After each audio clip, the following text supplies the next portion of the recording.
Jamie Reid, you are right now the reigning world #1 speed golfer, and so I really just admire the passion, the extreme passion that all of us have, but really that you put towards this game, being a professional at the game. I think that's huge, and you've done a lot of great things. So I'd like you to come up and say a few words to the crew, please. Thanks, Scott, for giving me a chance to say a few words here. Obviously, it is quite an honour to carry the title of being the world #1 ranked golfer for the last 4 years, and I don't take that lightly at all. So in terms of what I thought I'd talk about while I'm up here is what do I believe does it take to get to the best in the world. Two things, it's pretty straightforward really. You need to be a good golfer and you just need to be a fast runner. However, what's not so simple is being able to be a fast runner and also a very good golfer. So what do we define in the speed golf world as being a good golfer? I think it's not necessarily being a scratch golfer. It's someone that can shoot a couple over par with 3 or 4 golf clubs under an hour. But also it's being able to play 5 different shots with the one club that you've got in your hand, and that is done within sort of 1 second of thinking as soon as you get up to the ball there. And in order to be able to do that, you might need to be able to hit driver off the deck, you might need to be able to putt with your wedge, whatever it is. There's so many different shots out there that a normal golfer wouldn't play in their normal day. And we all know that just takes hours and hours of practice that a normal golfer probably wouldn't do. We all know that a robot golfer is never going to be a good speed golfer with all those different shots and stuff that you need to make. And then secondly, being a good golfer these days in the speed golf world is not good enough to win any titles, as we all know, as the scores get better and better and better, so we also need to be a faster runner. What sort of golfer or what sort of runner do we need to be in order to be a fast runner? What is classed as a fast runner? I work in kilometres, so sort of what I believe to be a good runner in the game at the moment. If you can run 10k, I think it's 6.2 miles. If you can do that in under 35 minutes, is what I would class as being a good runner for the sport. And obviously that takes time as well.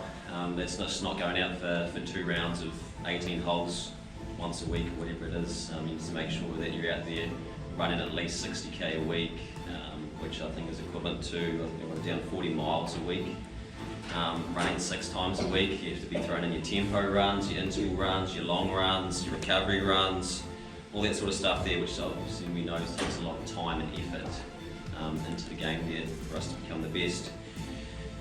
And then, yeah, I mean, unfortunately at the top level these days, we all know there's no shortcuts to success, and if we want to make this a professional sport and get people on board watching us and making bigger and stuff like that, we need to be able to consistently be shooting those super low scores that some of us in here that are capable of. Previously a 130 speed golf score was a competitive score, and then a 120 speed golf score was a competitive score, and now we're starting to look at sort of 110s and below as a competitive score, which has been great for the game, and then being able to get that out to the media and stuff like that as well. This means that we just have to start to work twice as hard as what we really work. You know, you have to ask yourself, are you the best golfer in the room? Me personally, no I'm not. Am I the best runner in this room? No I'm not. I mean, I'm not even the best runner as a Jamie in this room. Jamie Young, you're the top 3 for a Jamie in this room, which is good in terms of running. And then lastly as well, we need to have support from the golf clubs. I'm thankful that my golf club back home at Fitzroy, Speed Golf is welcomed at the club and is promoted as well. And we've got Speed Golf memberships there now, we've got Speed Golf Greenfield that you can play. And you're allowed to play Speed Golf at any time of the day, so it's not just early in the mornings or late at nights. I guess we're lucky that the club's not as big in a way. We've got people that go out in their lunchtime break, run around in 40 minutes and shoot back off to work and whatnot. So being able to have the support from the club is awesome, and I think that we need to make sure that we keep talking to our golf clubs that we're at and make sure that we can all get those Speed Golf memberships. Then the more that we can promote the game, we get more people involved, and therefore it's going to become a bigger thing as we move forward. So yeah, that's my thing in terms of what I believe you need to do to be able to get to the best in the world. And best of luck to everyone, and may the best player and the best country win throughout the weeks. Good luck.